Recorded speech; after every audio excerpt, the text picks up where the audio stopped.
going to share with you today a technique, a quilt as you go technique that I love using. I have demoed this many times and I've had requests for me to do a video, so I'm going to do that video for you today. If you look at my little sample here, you'll notice that I have squares. These are actually cut at 8 inches by 8 inches. You can cut any size squares that you want to use for this method. And you'll notice that one row here has consecutive squares, okay? And then on the row above it and the row below it, I have taken and cut a square in half. So I have a half of a square on this end and a half of a square on that end. And that just allows me to offset the sashings in between the full squares. That does make it a little easier for you whenever you're putting these together, and you don't have to accurately line up this sashing to that sashing. Sometimes we think we're perfect, but it doesn't always come out that way. So this is just a really easy way of putting them together and not having to be too concerned with matching up your strips. And I really like the look of it because it makes it much more interesting with them set up with the sashings offset like that. Okay, so let me show you what you're going to need. You'll need a few things. Of course, you're going to need all your squares. So go ahead and prepare whatever quilt squares that you've been working on. You'll notice that I have fabric, batting, and fabric. So these are complete squares. If you've done any embroidery squares, a lot of people love playing with embroidery quilting, and so you could do your motifs in your embroidery hoop and in your embroidery machine, and then you can cut them to whatever size those squares would be. I did mine on my embroidery machine on my Destiny, and I just chose a quilt stipple motif. So you'll notice that I have just stippling on all my squares. So just go ahead and decide how you want your blocks to be, whether you want pieced blocks or quilted motifs on solid fabric like I've done, and then cut them all out to whatever size squares you want. You'll notice that I have a few pins here, so we're going to need a few straight pins. We'll need some sewing thread. Now whenever I do it, I like to match the sewing thread to my sashing, and you'll want to wind a bobbin in that same color and in the needle, so make sure you have the same color sewing thread in the bobbin and the needle. And now let's look at our strips that we're going to cut. So you're going to need 1-inch strips. So here's the wrong side, and you have 2 raw edges on the outer side. And then you're going to need some 1 3/4 inch strips.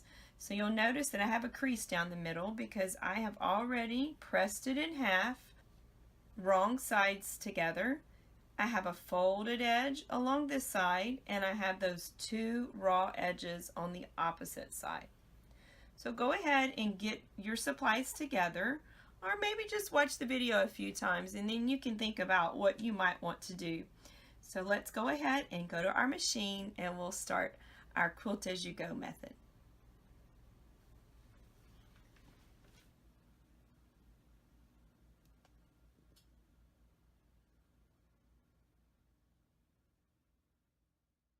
We're going to start with our 1-inch strip, and we're going to need the straight pins that we talked about earlier. We'll align one of the raw edges of the 1-inch strip along one of the raw edges of our square, and we'll just pin that in place.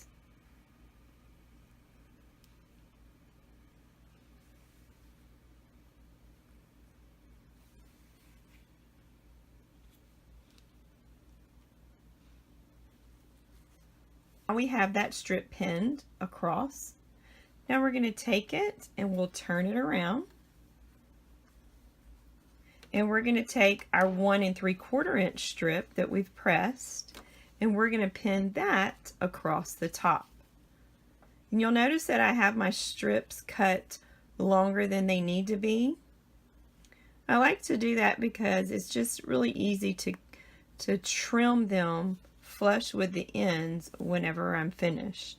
So now I'm going to align those raw edges along the top. I'll just use the same pins that I used to pin the opposite side.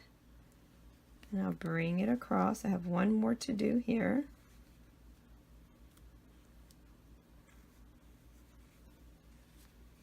And so now I have that in place. Take it to my machine, and I'm going to sew 1/4 inch from the edge.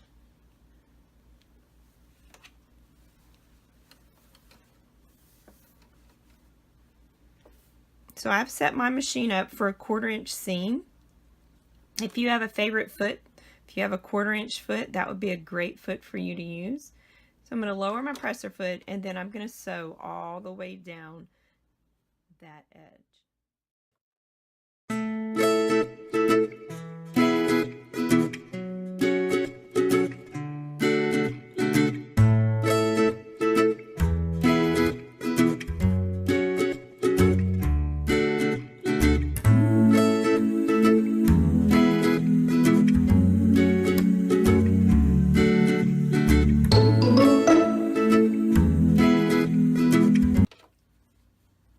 So I've sewn that seam across, and it's attached the 1 3/4 inch strip that was folded in half, and it has attached our 1 inch strip.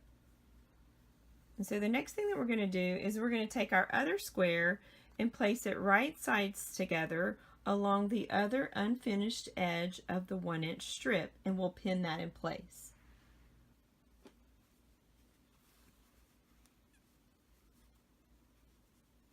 So you'll notice that I'm going to line up the edge of the square that I'm adding with the edge of the square that we've already attached our strips. We want those definitely to line up, and that way it's going to be nice and accurate when you finish. Once you get that lined up, go ahead and slip a pin in. And then I'm going to flip it around, and then I'll just continue to pin it across the top edge.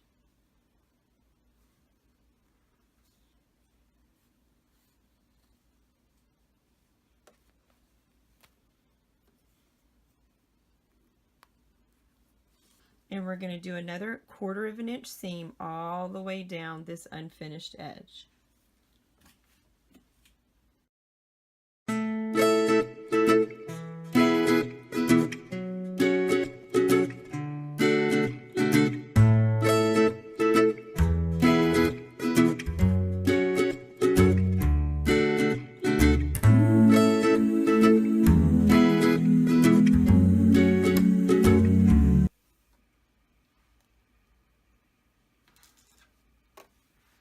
So we have that seamed, and when we open it up,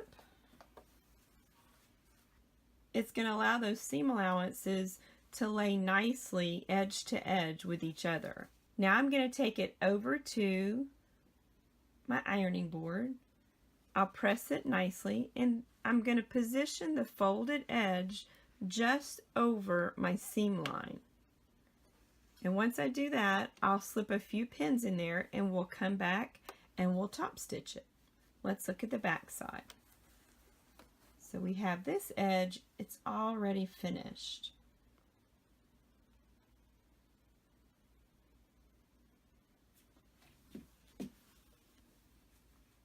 So I've pressed it nicely on both sides. And as I was pressing the folded edge over, I just lined it up just past the stitch line that we stitched earlier. And now we'll go ahead and place our pins in there.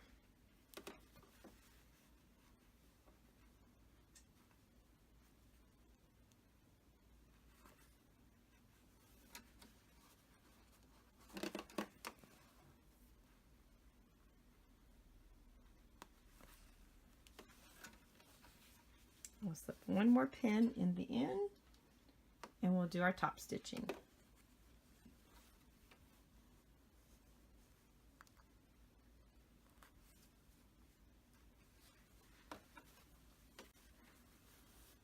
Okay, so we have them all pinned. Let's go ahead and stitch that down. Now when I start stitching, I want to line up my needle. So if your machine has a reference point, I have a notch on my foot, my standard foot that I'm using. So I'm going to move my needle over to where it's going to line up with the notch on my presser foot, and that's going to give me a nice straight guide, and then I'll stitch all the way down.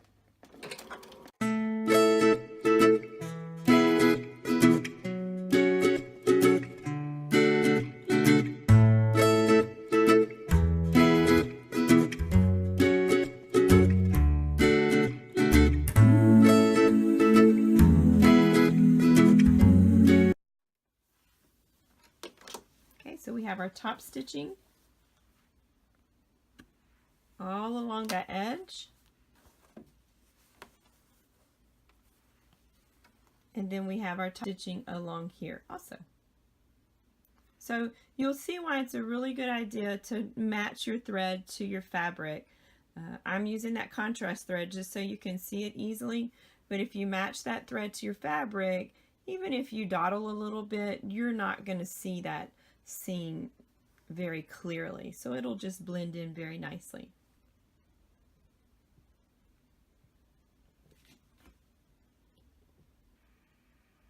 I've enjoyed sharing this tutorial with you, and until next time, be so blessed.